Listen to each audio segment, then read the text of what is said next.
नमस्कार, दिशाएं कार्यक्रम में आप सभी का स्वागत, अभिनंदन। मैं हूं आपके साथ Nidheesh Goyal. Career in life and science आज का हमारा विषय है। लेकिन अगर इसके शब्दों को, इसके कीवर्ड्स को देखूं तो करियर इन साइंस, क्या वाकई में विज्ञान का करियर से कोई बहुत विशेष लेना देना है? जब हम विज्ञान इस शब्द को देखते हैं तो ऐसा लगता है इसमें ज्ञान नहीं है, बल्कि ज्ञान विशिष्टता को प्राप्त करता है। तो वो ज्ञान केवल टेक्नोलॉजी के बारे में होना चाहिए, वो ज्ञान केवल इंडस्ट्री के बारे में होना चाहिए, वो ज्ञान केवल धरती से जुड़ी हुई चीज़ों के बारे में होना चाहिए, वो बायोटेक्नोलॉजी के बारे में होना चाहिए। बहुत सारे एस्पेक्ट्स हैं। जिस भी ज्ञान में आप विशिष्टता प्राप्त करते हैं तो वो विज्ञान हो जाता है, और उस विज्ञान में आप अपना भौतिक करियर किस तरीके से बना सकते हैं। और साथ में अगर इंजीनियरिंग की बात करें तो पर्टिकुलरली ये इंजीनियरिंग, ये अभियांत्रिकी होती क्या है, इसका मूल क्या, इसका कंसेप्ट क्या, लाइफ में इसके मायने क्या है? क्या हम केवल इंजीनियरिंग करने के बाद में बीई, बीटेक, एमटेक करने के बाद में या बीएससी, एमएससी करने के बाद में ही इन सब चीज़ों से कोई वास्ता रख पाते हैं, या ये चीज़ें जैसे ही आप जीवन में आते हैं तभी से किसी न किसी तौर पे शुरू हो जाती है, हमें पता बाद में पड़ता है? आप सभी का एक बार फिर से स्वागत। और आज हमारे साथ में एक बहुत विशेष शख्सियत जो है वो जुड़ी हुई है। मैं उनका परिचय आप सभी से कराता हूँ। हमारे साथ हैं डॉक्टर पूर्णेंदु घोष साहब। आप Birla institute of science and research में एग्जीक्यूटिव डायरेक्टर हैं। आईआईटी दिल्ली से आपने डॉक्टरेट की उपाधि प्राप्त की। बहुत लंबे समय से आप प्रोफेसर रहे। देश विदेश की अनेक संस्थाओं में आपने अपने लेक्चर्स दिए, दुनिया भर में आपको बुलाया गया। 2 दर्जन से अधिक पुस्तकें आपकी प्रकाशित हुई हैं, और किसी भी विषय में बहुत सहज सरल तरीके से आप बात करते हैं। घोष साहब, आपका बहुत स्वागत दिशाएं कार्यक्रम में। अभिनंदन सर। जैसे कि मैंने शुरुआत में कीवर्ड्स के तौर पे कहा कि career in science and engineering, तो पर्टिकुलरली पहले इस साइंस को, इस विज्ञान को आपसे समझना चाहेंगे, और हमारे दर्शक बहुत सही तरीके से जानना चाहेंगे कि एक्चुअली विज्ञान होता क्या है। देखिए, आपने जैसा कहा कि मैं सच में करीब 45 साल से शिक्षा से जुड़ा हुआ हूँ, और देश विदेश के सबसे अच्छी संस्थाओं में मैं भाग्यवान हूँ। बिल्कुल सर, कि मैं इनके साथ जुड़ पाया। मैं भारतवर्ष में आईआईटी में था, Switzerland, Germany, Australia, France, US, सब जगह मैंने काम किया है। और शुरू में जब मैं विज्ञान की तरफ आ रहा था, मेरा दृष्टिकोण भी जैसा कि सबका होता है, मेरा भी वैसे ही था कि विज्ञान कर रहे हैं। मैं आपको बताऊं, मैं अपने बारे में बताता हूं आपको। जी प्लीज सर, प्लीज सर। मैं मैथमेटिक्स में बहुत अच्छा था, और मैं सोच रहा था आईआईटी कानपुर में मैं मैथमेटिक्स में करूंगा। ओके। उन दिनों मेरा एडमिशन हो गया केमिकल इंजीनियरिंग में। ओके। तो लोगों ने कहा कि नहीं, तुम केमिकल इंजीनियरिंग करो, इंजीनियरिंग करो, मानी इनफैक्ट इंजीनियरिंग करो। ठीक है।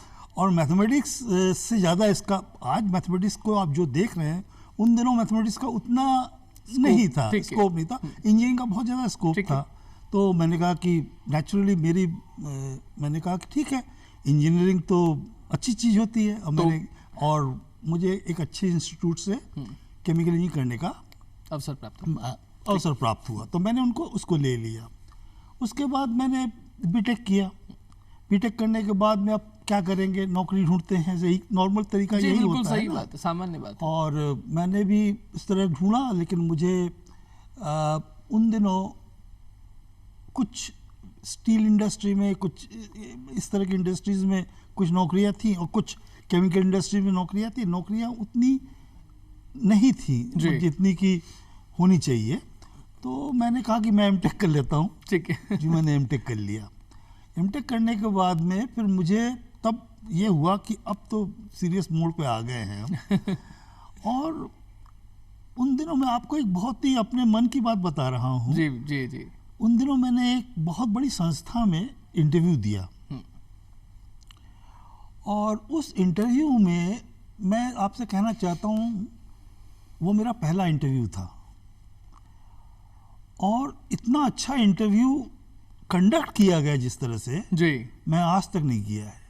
इतने इंटरव्यूज मैंने लिए, जिंदगी भर मैं इंटरव्यूज लेता रहा हूँ। एग्जैक्टली। लेकिन वो इंटरव्यू था, वो 4 लोग उसमें बैठे हुए थे और मैं इंटरव्यू में गया। और बहुत बड़ी संस्था है, आपको नाम पता होगा, Bhabha atomic research centre. Exactly sir. हाँ, आप बॉम्बे में। कौन भूल सकता है। हाँ, मैं वहाँ गया। हाँ। और मुझसे इतना उन्हें सहज भाव से उन्होंने पूछा मुझसे, आपको आपका विषय क्या है, आपको किस विषय में प्रश्न पूछे जाएं। तो मैंने कहा कि मास एंड एनर्जी बैलेंस। ठीक है। तो उन्होंने कहा कि मास एनर्जी बैलेंस, ठीक है, मैं आपसे मास एनर्जी बैलेंस के बारे में आपसे मैं प्रश्न पूछता हूँ। तो इंटरव्यू मेरा अच्छा हुआ, लेकिन मेरा सिलेक्शन नहीं हुआ। मेरा सिलेक्शन नहीं हुआ, लेकिन मुझे पहली बार ऐसा अनुभव हुआ कि मुझे जितना जानना चाहिए था मैं उतना नहीं जानता हूँ। अच्छा। लेकिन इसने मेरे मन के अंदर कोई भय नहीं पैदा किया, मेरे मन में एक उत्साह जगाया कि मुझे और कुछ जानना है। फिर मैंने पीएचडी किया, और पीएचडी किया मैंने बहुत बड़े आदमी के साथ में, प्रोफेसर टीके घोष उनका नाम था। वो बहुत जगहों पे काम करने के बाद भारत आए थे, और उन्होंने उन दिनों बायोकेमिकल इंजीनियरिंग हुआ करता था, उसमें उन्होंने स्टार्ट किया था इंडिया के अंदर, और मैं उनका one of the first students था। मैंने उनके साथ काम किया। तब मुझे एक्चुअली में जो मैं सिलेक्शन नहीं हुआ था, मेरे मन में आया कि मुझे फर्स्ट प्रिंसिपल से मुझे अब जीवन को समझना है। माने मुझे जीवन को दूसरी तरह से देखना है। और फिर मैंने करना चालू किया, रिसर्च मेरी कंप्लीट हुई। कभी कभी क्या होता है आपको बताएं, आपने बहुत कुछ किया होता है, लेकिन आपको लगता है कि आपने कुछ नहीं किया है। मेरे साथ भी ऐसा हुआ। मैं जब करीब 2.5 साल हो चुके थे और मेरा काम पूरा होने वाला था, 3 साल होने वाले थे जी, मुझे ऐसा लगा कि मैंने कुछ काम ही नहीं किया है।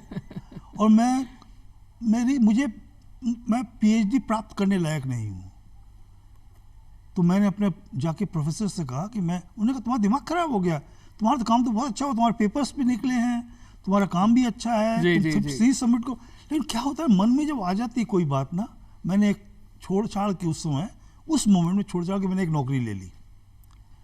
और मुझे याद है मैसूर में नौकरी ली मैंने, और मैसूर में नौकरी मुझे ऐसी मिली कि मुझे एक डिपार्टमेंट बनाना था। एक नए लड़के को एक नया डिपार्टमेंट बनाना हो, आप समझ लीजिए, और उसको इंदिरा गांधी पहली नौकरी में, और इंदिरा गांधी इसको ओपन करने वाली, मुझे 1 साल का समय दिया गया। कमाल। आप विश्वास नहीं करेंगे, मेरे साथ 3-4 लड़के थे हमारी तरह के ही जी। हम लोगों ने 1 साल के अंदर डिपार्टमेंट खड़ा कर दिया। और आपको बताएं, कभी वो पाइपलाइंस कैसे लगाए जाते हैं, स्टीम लाइन कैसे रंग का होता है, वाटर लाइन किस रंग का होता, ये हमें पता ही नहीं था। जी जी। हाँ। तो मुझे ऐसा लगा कि ये मेरा सीखने का समय है। एग्जैक्टली। ये मेरा सीखने का समय है। इस तरह से मैं इस क्षेत्र में आया, धीरे धीरे प्रगति हुई। प्रगति होते होते मैं यहाँ तक पहुँचा। और विज्ञान आज की स्थिति में मुझे ऐसा लगता है, उस स्थिति से निकलने के बाद में, अब तो मेरी उम्र हो चुकी है, इतना तजुर्बा है मुझे, इतनी अच्छी जगहों पे मैंने काम किया है, मुझे एक चीज़ लगती है, वो मैं आपको बताना चाहता हूँ। जी प्लीज सर। वो ये है, मुझे लगता है science is the refinement of everyday thinking. हमारी हर रोज़मर्रा के जीवन को परिष्कृत करता है विज्ञान। ये बहुत बड़ा डेफिनेशन है, ये बहुत बड़ा डेफिनेशन है, मेरा डेफिनेशन नहीं है, आइंस्टीन का डेफिनेशन है। मुझे ऐसा लगा विज्ञान को अगर हम एक छोटे से दायरे में सीमित कर दें, ये physics, chemistry, mathematics, zoology, botany, biotechnology and all that, उससे बड़ा है विज्ञान। जीवन की हमारी जो सीमा रेखाएं हैं उसको और विस्तारित करता है, हमारे सोचने को और वो करता है। हम हर चीज़ को, जिसको कहते हैं ना, वैज्ञानिक दृष्टिकोण से हर चीज़ को देखना। एग्जैक्टली। मैं आज सवेरे ही सोच रहा था करप्शन के बारे में। तो आपने जो 1 मिनट में इसको थोड़ा सा लेकर के जाऊंगा, क्योंकि आपने वैज्ञानिक दृष्टिकोण की बात की। अब दृष्टिकोण तो हमें हमारे ये एक शब्द हो गया वैज्ञानिक दृष्टिकोण, लेकिन इसे विकसित कैसे करना है? बिकॉज वो जो आज बच्चा जो है, जो स्कूल में है, जो पढ़ाई कर रहा है, अब उसके पास में प्रथम कक्षा से लेकर के 12वीं तक किसी के पास 6 सब्जेक्ट्स हैं, 8 सब्जेक्ट्स हैं, 9 सब्जेक्ट्स हैं, 9th क्लास से वो IIT के लिए तैयारी शुरू कर रहा है। एक फिक्स पैटर्न हो गया है कि ऐसे ऐसे ऐसे ऐसे ये करना है और उसके बाद में आपको ये मिलेगा, फिर ये मिलेगा। तो हम एक जगह पर आ गए हैं और एक जगह पे आके कई बार स्टक भी हो जाते हैं। हमें समझ ही नहीं आता है कि अब ये हो गया है, देन आफ्टर ये हो गया है, और अब तो हमारा दिमाग, हमारा मस्तिष्क को एक्सप्लोर कैसे करेगा, लाइफ को कैसे एक्सप्लोर करेगा, देन थोड़ा सा उसको विकसित कैसे करना, डेवलप कैसे करना, उसके बारे में भी बताइए। ऐसा है कि मैं फिर अपना अनुभव बताना चाहता हूँ, आपके साथ में जी शेयर करना चाहता हूँ। ऐसा है, विज्ञान को जब आप इस दृष्टिकोण से देखेंगे, विज्ञान एक सीमित चीज़ नहीं है और उसको बहुत बड़ी चीज़ होती है, इसके अंदर बहुत सारी चीज़ें आ जाती हैं।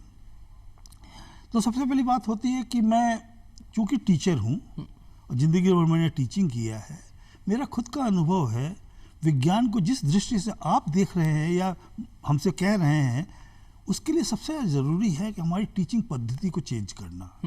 हम क्लासरूम में जाते हैं, एक फिक्स सिलेबस पढ़ाते हैं, उसके बाद में हम उसके बाद माइनर टेस्ट लेते हैं, मेजर टेस्ट लेते हैं, ग्रेड देते हैं। एक चीज़ जो होती है वो होती है कि जब हम क्लासरूम में पढ़ाते हैं, आज के समय में वो चीज़ें न भी पढ़ाओ तब भी चल जाता है, क्योंकि आपको पता है सिलेबस ये है और सब चीज़ें उपलब्ध है, इंटरनेट में उपलब्ध है, चारों तरफ उपलब्ध है। उसके ऊपर थोड़ा सा ध्यान देना चाहिए, क्योंकि लड़का जो आता है हर एक को इतना नहीं ध्यान रखता क्या करना चाहिए क्या नहीं करना चाहिए। मेरा कहना ये है कि इस पढ़ाई के साथ में आपके ट्यूटोरियल्स के ऊपर ज़्यादा ध्यान देना चाहिए। मुझे ट्यूटोरियल का मतलब ये है कि उस क्लास में, जैसे मैंने आपका एक क्लास लिया या 2 क्लास लिए, मान लीजिए 2 घंटे के, उसके बाद हमने 4 घंटे का ट्यूटोरियल लिया जी। उन क्लास की बेसिस पे उस ट्यूटोरियल में क्या करते हैं, जाके हम उस 2 क्लासेस को डिस्कस करते हैं अपने तरीके से। उसके जो प्रॉब्लम्स हैं, फॉर एग्जांपल इंजीनियरिंग साइंसेज में जो है उसमें प्रॉब्लम्स बनते हैं, exactly. हाँ, उसको फर्स्ट प्रिंसिपल से उसको कैसे समझने की कोशिश करते हैं। एक प्रश्न का उत्तर हम कई तरह से दे सकते हैं, इसकी गुंजाइश होती है इन ट्यूटोरियल क्लासेस में। तब क्या होता है कि आप उस क्लास में जा रहे हैं, आप अपनी तरह से उसी एक छोटी सी चीज़ को विस्तृत रूप से 4 घंटे के अंदर करते हैं, उसमें आप प्रॉब्लम भी सॉल्व करते हैं उसके साथ। और उसमें सबसे बड़ी बात ये होती है, देयर इज़ अ पॉसिबिलिटी, बहुत डिस्टिंक्ट पॉसिबिलिटी होती है, जीवन से जुड़ी हुई समस्याएं जो होती है उनका समाधान, चाहे वो इंजीनियरिंग साइंसेज हो या साइंटिफिक साइंस हो या कोई भी चीज़ हो, मेडिकल साइंसेज हो, उनको जोड़ने की हम कोशिश करते हैं, जिसका स्कोप हमारे रेगुलर क्लास में समय नहीं होता है, नहीं हो पाता है। 50 मिनट में आपको बहुत सारी चीज़ें कवर करनी होती है, लेकिन इन 2 घंटों के अंदर या इन 3 घंटों के अंदर जब your atmosphere is so relaxed, आप उस तरह से नहीं जा रहे कि अलग हो जाएंगी या चीज़ें अलग हो। नॉर्मली जो ट्यूटोरियल क्लासेस होती हैं वो ऐसे समय में होती है जब you are more relaxed, after lunch करके आए, आराम से आए, बैठे, और then I am talking about all this problems, you know. And जैसे फॉर एग्जांपल मैं आपको बताऊं, मेरा ये सोचना है, कॉन्फ्रेंसेस होते हैं, साइंटिफिक कॉन्फ्रेंसेस होते हैं, अगर आप रेगुलर ड्राई सब्जेक्ट्स के ऊपर बात करते रहें, आपको उतना नहीं मिलेगा जितना टी टाइम पे या इवनिंग में डिनर टाइम पे जब आप फ्रीली बात कर रहे हैं, उसी विषय को लेकर बात कर रहे हैं, लेकिन अब बहुत ज़्यादा बात करेंगे, एक संबंध बनता है। मेरा अगर आपके साथ संबंध नहीं है जी जी जी, तो मैं आप निधीश को मैं अगर नहीं जानता हूं तो मैं निधीश से बात नहीं कर सकता हूं। मेरा कहने का मतलब ये है, एक दूसरे को जानना उतना ही जरूरी है। एक स्टूडेंट के लिए टीचर को जानना जरूरी है, और एक टीचर के लिए मैं सबसे ज़्यादा, मेरे आज विश्व में चारों तरफ स्टूडेंट फैले हुए हैं, और मेरे स्टूडेंट से मेरा उतना ही अच्छा संबंध है जैसा मेरा कि IIT में था। सर मैं यहाँ पर एक और पॉइंट को लेता हूँ, क्योंकि आपने जो एक कहा कि कनेक्ट होना आवश्यक है, एक म्यूचुअल अंडरस्टैंडिंग होनी आवश्यक है। ठीक वैसे ही साइंस को हमें समझना, इंजीनियरिंग को हमें समझना। चलिए एक बार हम मान के चलते हैं कि आने वाले कल में एक नई कहानी लिखी जाएगी, पढ़ने का तरीका, पढ़ाने का तरीका बदलेगा, जो सजेशन आपने दिया, और अगर वो हमारी अथॉरिटीज़ के पास में पहुंचता है तो शायद वो समझेंगे कि एक तजुर्बेकार व्यक्ति जो कह रहा है तो क्यों कह रहा है, उसका अर्थ क्या है। अभी के लिए अगर हम एक बार की देखें कि जो सिस्टम हमारे पास में है, एक लड़का जो 12th क्लास में पढ़ रहा है और वो IIT के लिए, इंजीनियरिंग के लिए जा रहा है, उसको यही सिस्टम फॉलो करना है जिसको वो तोड़ नहीं सकता। देन अब उसे क्रैक करने के लिए, और क्रैक करने के साथ साथ में अपने अंदर का जो विज्ञान है उसे भी वो जीवित और जीवंत रखे, उसके लिए उसे क्या करना चाहिए? ये प्रश्न हर क्लास 12 के बच्चे के अंदर आता है। बिल्कुल आता है सर, एग्जैक्टली exactly, उसी का प्रश्न है और उन्हीं का प्रश्न है ये। और अगर मैं आपसे अपनी बात बताता हूँ जी, पता नहीं आपको उतना अच्छा लगेगा कि नहीं लगेगा, मुझे नहीं मालूम है, लेकिन मैं बताना चाहता हूँ। दर्शकों को अच्छा लगेगा सर। हाँ, मैं आपको बताना चाहता हूँ प्लीज। और दर्शकों को, इसके माध्यम से दर्शकों को भी बताना चाहता हूँ। मुझे ऐसा लगता है कि जब मैं क्लास 12 के बाद इंजीनियरिंग कर रहा हूँ, आज के समय में क्या हो रहा है, हर आदमी इंजीनियरिंग कर सकता है। जी ठीक, चाहे वो इंजीनियरिंग करने के लायक है, पैसों के हिसाब से नहीं कह रहा हूं मैं। जी जी जी जी। मैंने दुनिया में इतने अच्छे अच्छे लड़कियों को देखा है जो कोशिश करे तो इंजीनियर बन सकते थे, लेकिन उन्होंने ऑप्ट किया इकोनॉमिक्स, फिलॉसफी, ठीक है, बहुत सारी चीजें हैं, साइकोलॉजी, बिल्कुल बहुत सारी चीजें हैं, हिस्ट्री फॉर एग्जांपल, ऑप्ट किया है। मेरा कहना यह है कि इंजीनियरिंग वही करें, एक एप्टीट्यूड टेस्ट होना चाहिए, ठीक है, जो कि ये जो आपकी जो दुकानें खुली हुई हैं ना चारों तरफ जी सर, आपको ये, आप समझ रहे हैं मेरी बात? मैं बिल्कुल बिल्कुल समझ पा रहा हूँ सर, इवन सभी दर्शक समझते हैं। एप्टीट्यूड को हमें देखना है। अगर उसमें एप्टीट्यूड, और एप्टीट्यूड के बहुत तरीके होते हैं, वो लोग करें इंजीनियरिंग, तो क्या होगा, हमारे पास अच्छे स्टूडेंट्स आएंगे, और वो स्टूडेंट्स अगर, क्योंकि हमारे पास आज बहुत सारे इंजीनियरिंग कॉलेजेस तो खुल गए हैं, मैं अच्छी जगहों में पढ़ा चुका हूँ जी, मुझे एक बहुत ही दूसरे तरह का अनुभव था जब मैं IIT में था, और जब मैं यहाँ आया मेरे अनुभव में एक बहुत बड़ा मुझे दरार सी लगी कि कहाँ कमी रह गई। यहाँ मैंने ऐसे ऐसे इंजीनियरिंग कॉलेजेस देखे, ऐसे ऐसे टीचर्स देखे, मैं सोचता था मुझे उनके बारे में कोई परेशानी नहीं थी, ये डूबे या जो भी हों, मुझे सिर्फ परेशानी थी स्टूडेंट्स के बारे में। एग्जैक्टली सर, ठीक है, वो स्टूडेंट्स इनके माध्यम से निकल के आएंगे तो क्या सीखेंगे, तो मुझे परेशानी वहाँ पर है। इसलिए ज़रूरी ये है कि पहली बात तो इसमें, एक पहली बात तो ये है कि जिसका एप्टीट्यूड है वो इंजीनियरिंग पढ़े, उसको पता लगाने के लिए क्या करना है, हाँ, हमें इसके बारे में सोचना है।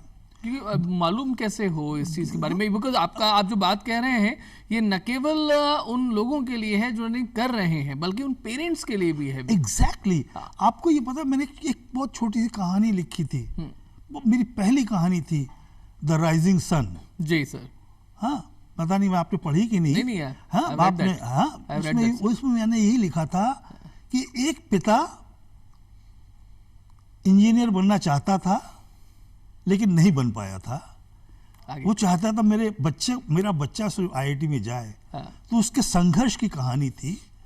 और आखिरी में मैंने राइजिंग सन इसलिए लिखा था, जिस दिन उसका एडमिशन IIT में हो गया, जब उसका पिता उससे मिलने जाता है, उसी समय सूरज निकलता है, और सूरज निकलते ही पिता को ध्यान आता है, एक तो सूरज वहाँ निकल रहा है और एक मेरा बेटा कल सूरज की तरह चमकेगा। मैंने ये कहानी लिखी थी।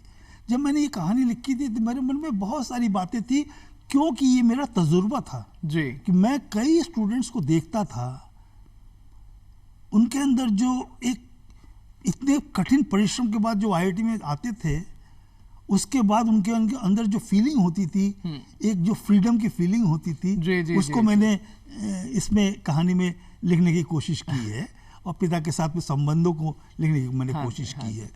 आपका प्रश्न फिर से एक बार बताएंगे आप मुझे? पर्टिकुलरली आपने जो बात की थी कि जो एक मानक हमें बनाने होंगे एप्टीट्यूड के लिए, जो बिकॉज ये चीज़ें जो आपने कहा कि एक पिता जो है वो अपने बेटे को बनाना चाहता है, और ये भारत में अगर हम बात करें तो हर पिता की कहानी है सर, कि वो चाहता है कि मेरा बच्चा बड़ा होकर के IAS ऑफिसर बने, एक बढ़िया इंजीनियर बने, एक बढ़िया डॉक्टर बने, आगे जाकर के अभी आर्टिफिशियल इंटेलिजेंस में भी बहुत सारी चीज़ें मालूम चलेंगी धीरे धीरे करके। लेकिन आज एक पिता आज भी चाहता है डॉक्टर बने, इंजीनियर बने, कलेक्टर बने, कुछ इसी तरीके की जॉब्स में जाए। हाँ, आज के समय में और हमारे समय में एक बहुत बड़ा अंतर आ गया है। आज के समय में यह अंतर आ गया है कि अगर आप इंजीनियर हैं या डॉक्टर हैं या कुछ भी हैं जी, तो आपके पास एक फिक्स चैनल नहीं है कि जहां आपको जाना पड़ेगा। पहले मैंने आपको बताया ना, जब हम लोग नौकरी ढूंढते थे तो हम लोगों के पास कुछ ही जगह थी। तो पिता मालूम कैसे करे लेकिन कि ना मेरे बच्चे में इंजीनियरिंग के लिए ये एप्टीट्यूड है, जिससे कि वो ना फोर्स ना करे, क्योंकि तभी तो अच्छे से करियर बन पाएगा। जी जी, ये बहुत बड़ा प्रश्न है और इसको मैंने राजस्थान में आने के बाद में मैंने इसको ऑलमोस्ट शुरू के दिनों में एवरी डे मैंने झेला है, और पर्टिकुलरली लड़कियों की तरफ से। जी, हमारे पास बहुत सी लड़कियां आती थी ट्रेनिंग करने के लिए, आपको पता है ना, बहुत डिफरेंट लेवल की लड़कियां आती थी।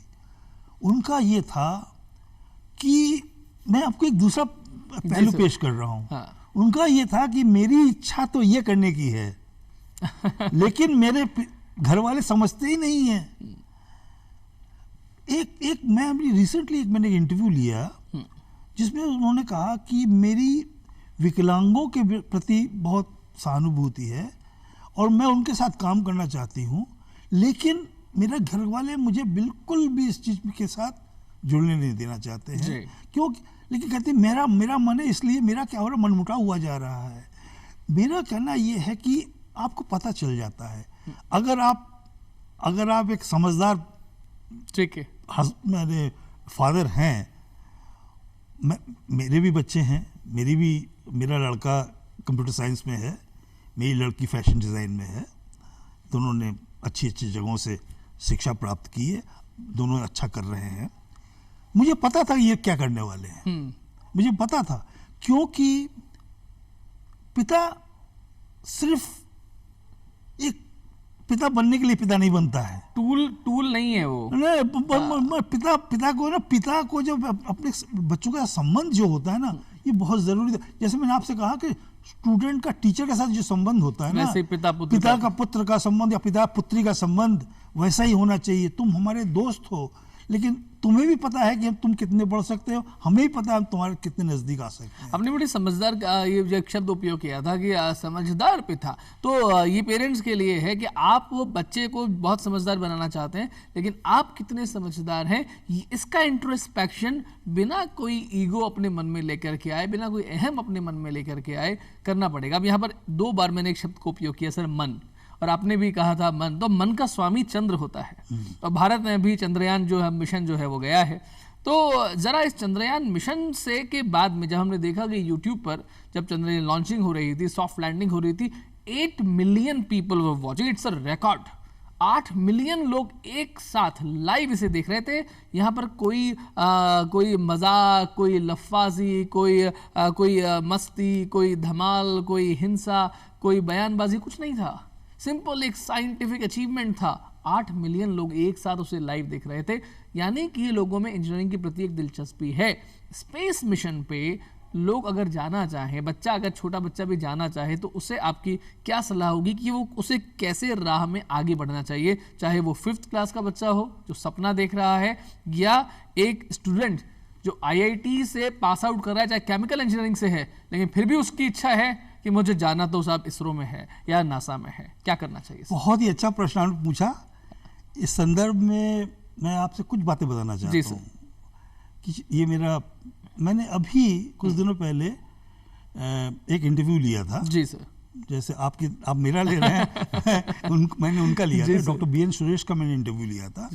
डॉक्टर बीएन सुरेश हैं Indian institute of space administration के चांसलर। वो हमारे president Indian national academy of engineering के भी थे और जिंदगी भर उन्होंने इसरो में काम किया है। इसरो में या उससे संबंधित विक्रम साराभाई स्पेस सेंटर, इन सब जगहों पर मैंने काम किया है। तो उनका बहुत बड़ा अनुभव था और मैं उनको बहुत अच्छी तरह से जानता था। उनके साथ चूंकि मैं वाइस प्रेसिडेंट था तो उनके साथ मैंने बहुत समय बिताया है, मीटिंग्स की हैं, बात किया है। तो एक तो है जब सफलता आती है ना तो सब कुछ बदल देती है जी। ये चंद्रयान की सफलता नहीं थी जी, हमारी सबकी सफलता थी। ठीक बात है। मैंने क्या किया जानते हैं आप? चंद्रयान की सफलता के बाद मैंने कविता लिख डाली चंद्रयान के ऊपर। अच्छा। और मुझे लगा कि मैं इतना खुश था। और दूसरी बात यह है कि मैंने उनसे कुछ प्रश्न पूछे जो मेरी धारणा थी। मैंने उनसे कहा कि आज हम लोग सब लोग इसरो के बारे में बात कर रहे हैं। मुझे जो मेरा अपना अनुभव है वो मैं आपके साथ शेयर करना चाहता हूँ, आप से सुनना चाहता हूँ। Please sir. मैंने उनसे कहा एक तो ये है इसरो का जो सबसे अच्छा तरीका है जब वो रिसर्च प्रोजेक्ट लेते हैं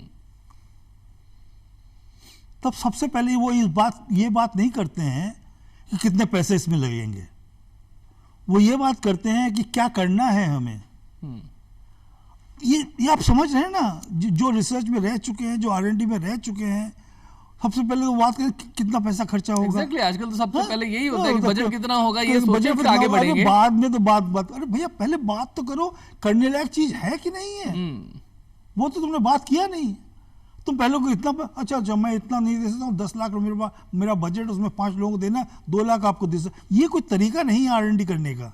तरीका ये है कि आपको अगर R&D करना है तो आपको सोचना पड़ेगा कि आप क्या करना चाहते हैं। ठीक है। और जब आप करना चाहते हैं कुछ इसरो जैसी चीज में कुछ करना चाहते हैं, तो चाहे वो केमिकल इंजीनियर हो, चाहे इलेक्ट्रिकल इंजीनियर हो, चाहे मैकेनिकल हो, चाहे कोई भी तरह का हो, सिरेमिक का हो, किसी चीज का भी हो, उसकी वहां पर जरूरत है। सही। पढ़ाई के लिए तो Indian institute of space administration है, लेकिन वही एकमात्र संस्था नहीं है, क्योंकि आपको इलेक्ट्रिकल इंजीनियर की जरूरत पड़ रही है, मैकेनिकल इंजीनियर की भी जरूरत पड़ रही है, केमिकल इंजीनियर की भी जरूरत पड़ रही है, और किसी तरह के सिविल इंजीनियर की भी जरूरत पड़ रही है। इसलिए आप वहां पर जा रहे हैं। जब आपने ये डिसाइड कर लिया कि आपको करना क्या है, आपके जब ग्रुप बढ़ गए कि ये काम ये लोग करेंगे, तब होता है कितना खर्चा होगा, क्या नहीं होगा, तब प्रॉपर ढंग से आप उसको सोच पाते हैं। जब आप फिर काम बढ़ता है। दूसरा बात, सबसे बड़ा इंपॉर्टेंट बात होती है when you are launching it, launching the product, it could be anything. आप इसरो को सिर्फ स्पेस मैनेजमेंट का सेंटर न समझिए। ISRO is a very big thing. No, वो कितने स्टार्टअप्स बन गए इसरो की वजह से। कितना क्या कुछ हो गया। उनका जो रिव्यू प्रोसेस है ना, इतना स्ट्रिंजेंट रिव्यू प्रोसेस होता है, हर चीज को देख।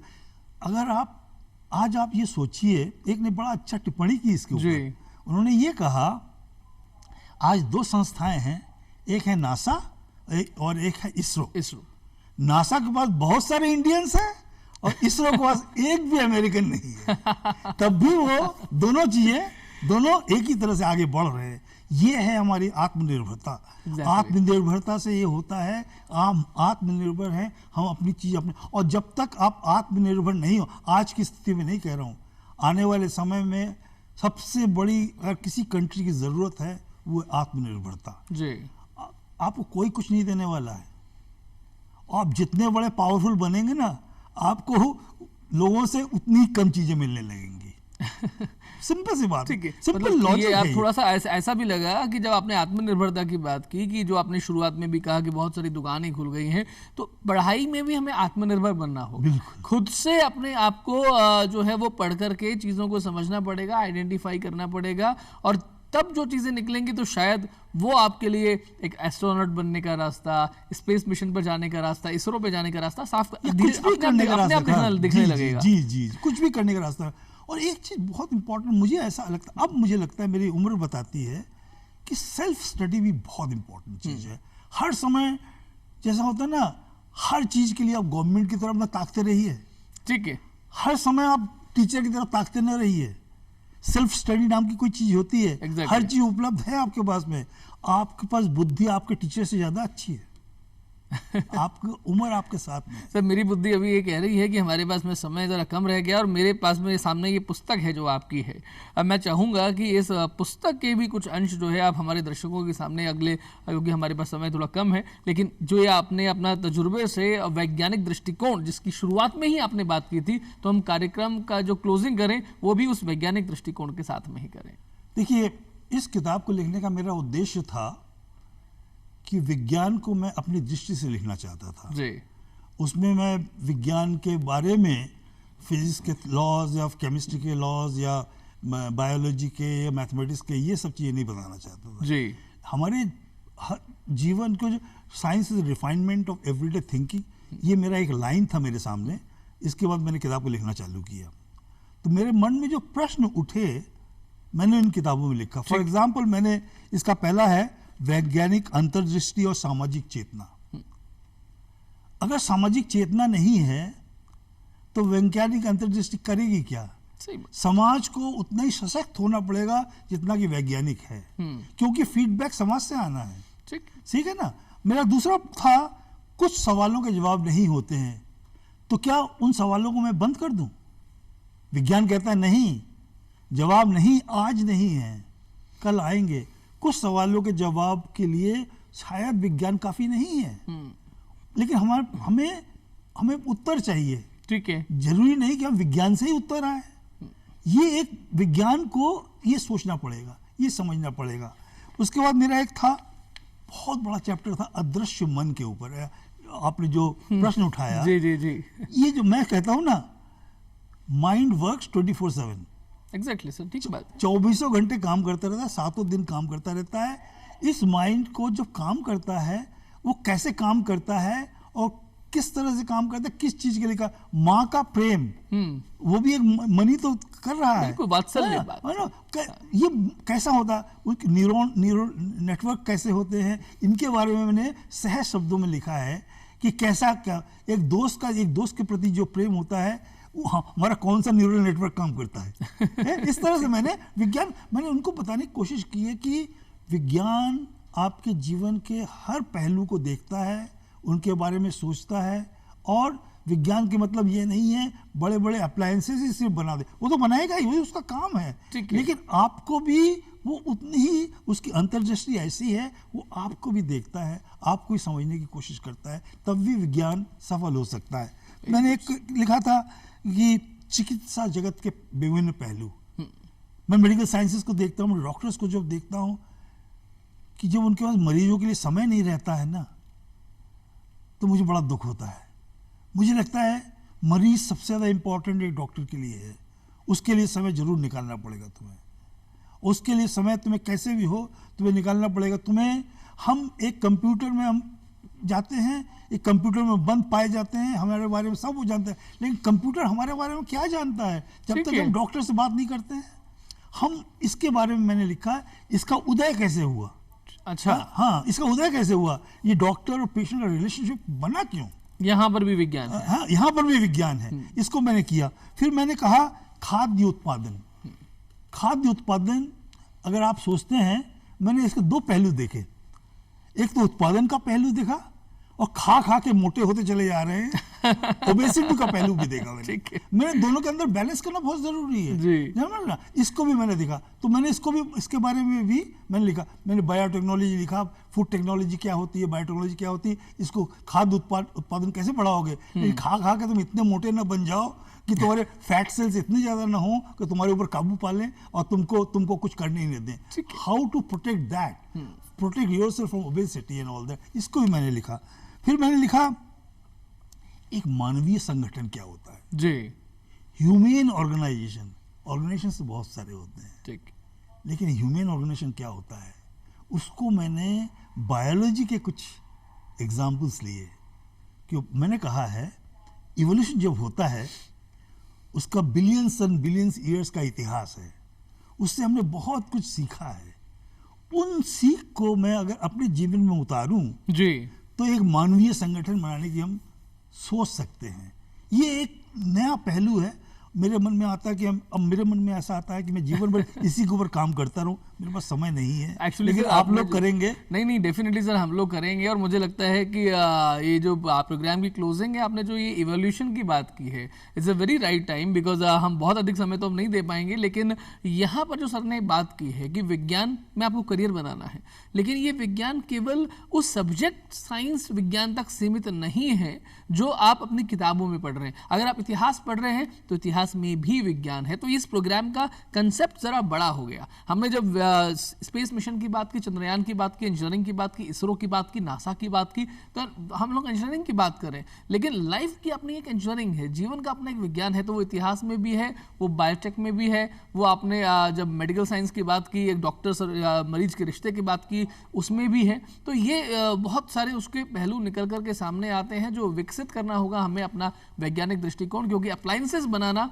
तो एक काम है, लेकिन उस काम से बाहर निकल के जीवन का निर्माण करना ये भी विज्ञान है। जी, मैं आपसे एक बात और कह, इसमें जो मैंने लिखा है, ठीक है, एक पहलू मेरे मन में आया। ईश्वर सब जानते हैं जी। एक वैज्ञानिक दृष्टिकोण से अगर ईश्वर को देखें तो ईश्वर कैसा दिखेगा? ठीक। फिर मैंने एक बहुत सोचा, रिश्तों का विज्ञान, हस्बैंड वाइफ के रिलेशनशिप के बारे में, पिता पुत्र के रिलेशनशिप के बारे में, पिता पुत्री के रिलेशनशिप के बारे में, भाई भाई के रिलेशनशिप के बारे में, इसमें भी विज्ञान है। न्यूटन्स लॉ ऑफ मोशन सब लगा के मैंने कोशिश किया है रिश्तों के विज्ञान को समझने की। फैंटास्टिक। अगर ये विज्ञान हमें समझ में आ गया तो आप जीवन में जिस भी क्षेत्र में हैं, जो भी आपका करियर आप कर रहे हैं, जो आप निभा रहे हैं, जो आपने इंजीनियरिंग किया, जो आपने टेक्नोलॉजी में आगे बढ़े, आप कैलिफोर्निया में हो सकते हैं, सैन डियागो में हो सकते हैं, लॉस वेगास में हो सकते हैं, बेंगलुरु में हो सकते हैं, हैदराबाद, चाइना, जयपुर, राजस्थान में हो सकते हैं। लेकिन जहां पर आप होंगे उस धरा को, उस स्थान को आप अपने विज्ञान के साथ में और सुंदर बना पाएंगे। आज के कार्यक्रम में इतना ही, और अभी के लिए मैं डॉक्टर पूर्णेंदु घोष सर से बहुत धन्यवाद दूंगा। सर, आपने इतना समय हमारे दर्शकों के लिए दिया। Thank you very much. Thank you. नमस्कार।